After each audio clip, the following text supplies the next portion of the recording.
السلام علیکم دوستو، جب ہم دنیا کی تاریخ کا مطالعہ کرتے ہیں تو ہمارے سامنے بہت سی باتیں آتی ہیں۔ اپنی معلومات کی بنیاد پر ہم کہہ سکتے ہیں کہ بالکل ابتدائی زمانے میں جب ماحول بدلتا تھا تو اس کی وجہ فطرت ہوتی تھی۔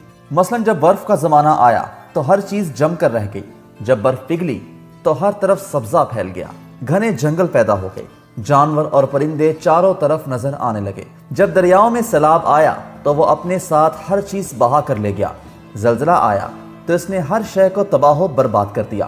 انسان اس وقت فطرت کے ہاتھوں بے بس تھا، فطرت اس وقت چھائی ہوئی تھی، لیکن اس وقت بھی اس کا ذہن اس کے ساتھ تھا جو فطرت کو سمجھنے کی کوشش کر رہا تھا اور اس کے ساتھ سمجھوتا کرنے یا مقابلہ کرنے کے بارے میں سوچ رہا تھا۔ دوستوں، پرانی تہذیبیں وقت کے ساتھ ساتھ آہستہ آہستہ ختم ہو گئیں۔ ان کی بستیاں یا تو زمین میں دب کر نظروں سے اوجھل ہو گئیں یا آب و ہوا اور موسم کی سختیوں سے بالکل ختم ہو گئیں۔ ایک زمانہ تھا جب لوگ پرانی بستیوں کے کھنڈرات کو دیکھتے تو حیران ہوتے اور اکثر یہ خیال کرتے کہ بہت پرانے زمانے میں یہاں جن، بھوت، پریاں یا انجانے لوگ بستے ہوں گے۔ موجودہ زمانے میں جب علم بڑھا تو تاریخ اور آثار قدیمہ دونوں کی مدد سے ماہرین نے پرانی بستیوں کو دریافت کرنا شروع کیا۔ جب کھدائی کے بعد یہ بستیاں ملی تو ماہرین نے ان بستیوں کے نقشے اور یہاں سے ملنے والی چیزوں کی مدد سے پرانی تہذیب کو دوبارہ سے زندہ کر کے اس کو تحریری شکل دی۔ دوستو، جب ماہرین آثار قدیمہ کسی ایک تہذیب کے آثاروں کی کھدائی کرتے ہیں تو سب سے پہلے وہ یہ دیکھتے ہیں کہ کیا اس پھیلی ہوئی تہذیب کے علیحدہ علیحدہ حصوں سے ایک جیسے اوزار، برتن، زیورات اور ہتھیار ملے ہیں۔ یہ بات بھی یاد رکھنی چاہیے کہ تبدیلی ایک زمانے سے دوسرے زمانے میں اچانک نہیں ہوتی۔ تبدیلی کا عمل بہت آہستہ ہوتا ہے۔ جدید پتھر کے زمانے سے کانسی کے زمانے تک ایک طویل درمیانی عرصہ تھا جس میں پرانی روایات بھی تھیں اور ان کی جگہ نئی روایات بھی جگہ لے رہی تھی۔ یہ تبدیلی 4000 قبل از مسیح میں جا کر پوری ہوئی۔ اس وقت جا کر قدیم علم، فن، ہنر اور جمع شدہ تجربات نئے حالات میں آ کر مل گئے۔ اس نے ایک نئے عہد کی ابتدا کی جسے کانسی کا عہد کہا جاتا ہے، جس کے بارے میں ہم آج تفصیلی بحث کریں گے۔ دوستو، کانسی کی تہذیبوں میں سب سے اول میسوپوٹامیا کی ہے جس کا زمانہ 3500 قبل از مسیح میں ہے، دوسری مصر کی جو 3100 قبل مسیح، اور اس کے علاوہ وادی سندھ کی تہذیب جو 2500 قبل مسیح اور چینی تہذیب 1500 قبل مسیح میں ہے۔ دوستو، سب سے اہم بات آپ کو بتائیں کہ تہذیبوں کی ابتدا دریا کے ساحلوں یا وادیوں میں ہوئی۔ اس کی وجہ یہ تھی کہ دریا کی وجہ سے پانی آسانی سے مل جاتا تھا۔ پانی نہ صرف انسان کی زندگی کے لیے ضروری ہے بلکہ زراعت اور کاشت کے لیے بھی اہم ہے۔ اس لیے جب انسان نے زراعت شروع کی اور بستی بسا کر ایک جگہ مستقل طور پر آباد ہوا تو اس کے لیے پانی سب سے اہم ضرورت ہو گیا۔ دریا کے ساحل پر یا وادی میں آباد ہو کر اس نے آب پاشی کے لیے اس سے نہریں نکالی اور کھیتوں کو سیراب کیا۔ اس کے علاوہ ہر سال جب سیلاب آتا تو دریا زمین کو زرخیز بنا دیتا تھا اور سیلاب سے چھوڑی ہوئی مٹی کاشت کے لیے مفید ہوتی تھی۔ دوستوں، اسی سلسلے میں آج کے اس ویڈیو میں ہم آپ کو کانسی کے زمانے میں شروع ہونے والی تہذیب کے بارے میں آگاہ کریں گے، جس کے لیے ضروری ہے کہ ویڈیو کو آخر تک لازمی دیکھیے گا، اور جنہوں نے ابھی تک ہمارے چینل کو سبسکرائب نہیں کیا تو برائے مہربانی سبسکرائب ضرور کریں۔ دوستو، کانسی کے زمانے کی اہم خصوصیت یہ ہے کہ اس دور میں شہر وجود میں آئے۔ شہر میں جو اہم طبقے پیدا ہوئے ان میں پجاری، کاریگر، مزدور، تاجر اور عہدیدار تھے۔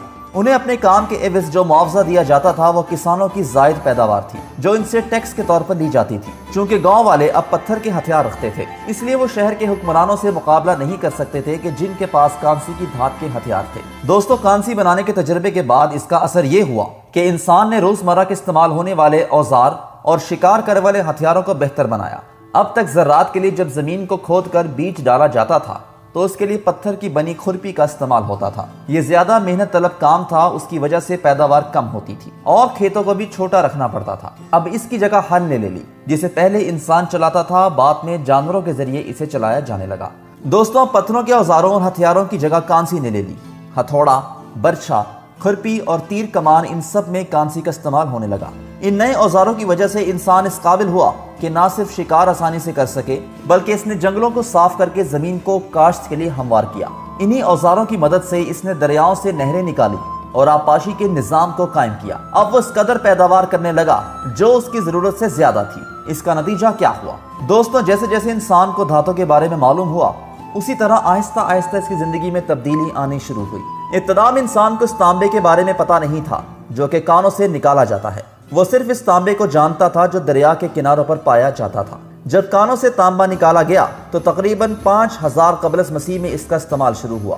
تانبا سب سے پہلے جنوبی عراق میں سمیر کے مقام پر نکالا گیا۔ اس کے بعد یہ دریافت دوسرے علاقوں تک گئی۔ اس کے بعد انسان نے تانبے کو جست سے ملانا شروع کر دیا اور اس میلاد سے اس نے ایک نئی دھات بنائی جو کانسی کہلائی۔ یہ دھات تانبے کے مقابلے میں سخت تھی، اس لیے اس سے جو اوزار اور ہتھیار بنائے گئے وہ زیادہ مؤثر ثابت ہوئے۔ دوستو اہم بات آپ کو بتاتے چلیں کہ کانسی کے دور کی ایک اہم ایجاد مختلف تہذیبوں میں رسم الخط کی ابتدا ہے۔ اس کی ضرورت اس لیے محسوس ہوئی کہ اب تجارت کی وجہ سے حساب کتاب کی ضرورت تھی۔ زراعت پر جب ٹیکس لگایا گیا تو یہ ضروری تھا کہ اس کے بارے میں پورا حساب رکھا جائے۔ نظام حکومت اور قانون کو بھی لکھنے کی ضرورت تھی۔ پجاریوں کو ان دعاؤں کو بھی لکھنا تھا کہ جو وہ دیوی دیوتاؤں کو خوش کرنے کے لیے گاتے تھے۔ دوستوں اس لیے کہا جاتا ہے کہ انسان نے اب تک پتھر کے زمانوں سے جو کچھ سیکھا، اس کا یہ تجربہ اور علم سینہ بسینہ آنے والے لوگوں میں منتقل ہوتا رہا، یہاں تک کہ کانسی کے عہد میں اس نے نہ صرف ماضی کے تجربات اور مشاہدات سے فائدہ اٹھایا بلکہ اسے آگے بڑھاتے ہوئے تہذیب کے دور کو شروع کیا کہ جس کی سب سے بڑی علامت اس کے شہر تھے۔ ان شہروں کے کھنڈرات آج بھی ماضی کی ان تہذیبوں کی کہانی بیان کر رہے ہیں۔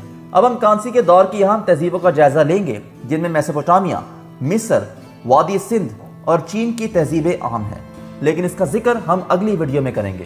آج تک کے لیے اتنا ہی۔ اگر آپ کو ویڈیو پسند آئی ہو تو اس کو دوستوں کے ساتھ شیئر کرنا مت بھولیے گا۔ اگلی ویڈیو میں انشاءاللہ جلد ملاقات ہوگی، تب تک کے لیے اپنا خیال رکھیے گا۔ اللہ حافظ۔